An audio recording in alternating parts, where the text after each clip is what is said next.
Shalom, Yashala, Shalom. First and foremost, I want to give all praise, honor, and glory to the Most High Yahweh. I do so in the name of His only begotten Son, Yahweh Shai. Double honors to the apostles and elders of Yashar Allah. Call Aloyam La Yahweh Bahasham Yahweh Shai, Bahasham Harakah Kodash, for blessing our elders with the spirit of truth so that we may know. Shout out to the Akim and the Akwak that's keeping the faith in the works. Y'all keep at it. So Brother Abaya coming at you with more quarter precepts. Alright. Scripture tells us that the love of many will wax cold in these last days. So that means we'll start seeing more cold stories between human beings happening on this earth in our own personal day-to-day lives. If the word of the Most High tells us a friend to the world is an enemy to the Most High, and Scripture also tells us that 2/3 of the Most High's people would rather listen to the world than the word, and if we represent the word, then that means the coldness that the 2/3 already has for the Lord's people will be multiplied in these last days. The coldness that the heathens have against the Most High's people will multiply in these last days. That's why Scripture tells us a lot of us will be thrown into prison and beheaded, persecuted for this truth's sake, because the Lord is going to ramp up the animosity that the world has against the word of the Most High that resides in the spirit of His elect. Alright? But just know and understand, as a man soweth, that shall he also reap. Whatever these 2/3 ass niggas is putting into this atmosphere, is putting into this world, is sowing into your life, trying to bring discord, trying to bring chaos in your life, it's just going to come back on them tenfold. It may not be immediate, alright? But at the end of the day, we know it's going to come back. Alright? It's going to come back. It's going to come back on you. That's why Scripture talks about 2/3 of the Most High people being put to death. Scripture speaks about, I believe that's 1 Peter, the flames tearing these people up. I want to say Isaiah, is it Isaiah 14 or Zechariah 14? I think it's Zechariah 14. Right, where it speaks about the plagues that the Lord is going to unleash on this earth. Right? And those plagues all deal with fire. Right? And the Lord getting ready to bring fire upon this place. But before the Lord brings fire upon this place, fire has to already be in the hearts of the people. Alright? That wicked fire though, not that righteous flame inside of the Lord's righteous people, to ensure that them lamps are burning, right, when that time comes.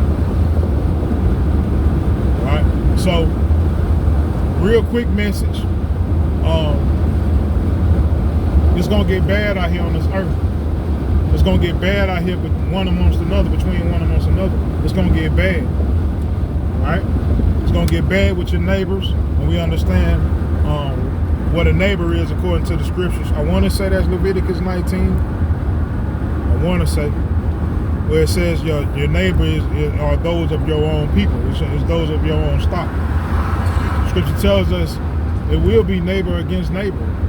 Friends will go against friends like enemies. It says this in the scriptures. So if the Lord said it, then that means it's true. Right? And the dynamic between dark and light is also going to multiply in these last days. It's going to grow.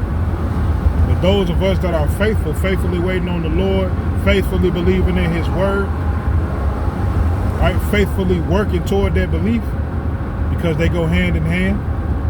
Faith without works is dead, being alone. We good. We may suffer, right? Which is a righteous thing to do.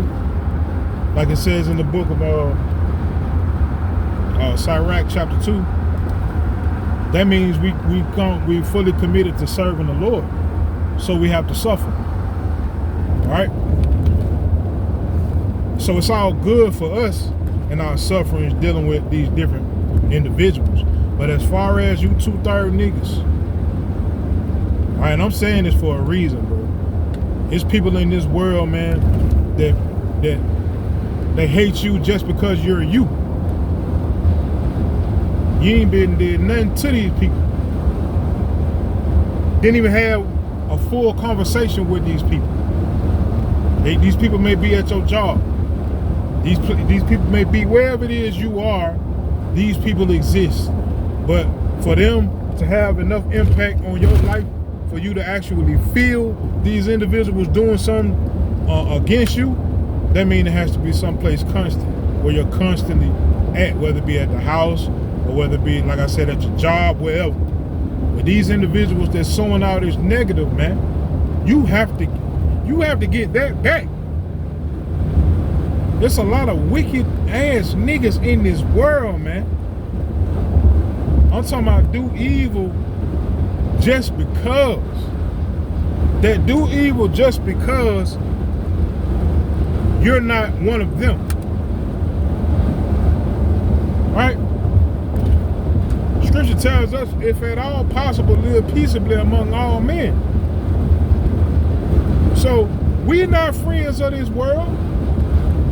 We hate the world. Just being real, we hate what the Lord hates. We hate evil. This is an evil world that we live in, being occupied by evil-spirited individuals. We hate it, but we can still live peaceably among you. But these wicked-ass niggas that hate us and try to make sure or try to ensure that chaos is in our life, man, you have to get that back. And I don't think you know that you have to get that back. In fact, you don't. You don't. But just know, just because you don't believe, that don't mean nothing. Romans chapter 3, that don't mean a damn thing. You have to get that back. So just know, all you wicked individuals on this earth, whether you are of Israel stock or not, you will reap what you sow. Evil days are waiting just for you. So I end with that, man. Yahweh Shem Yahweh Shai Ratazah. These quoted precepts in this video were edifying. Call Elohim La Yahweh Bahasham Yahweh Shai Bahasham Harakakodash Shalom Yashar Allah.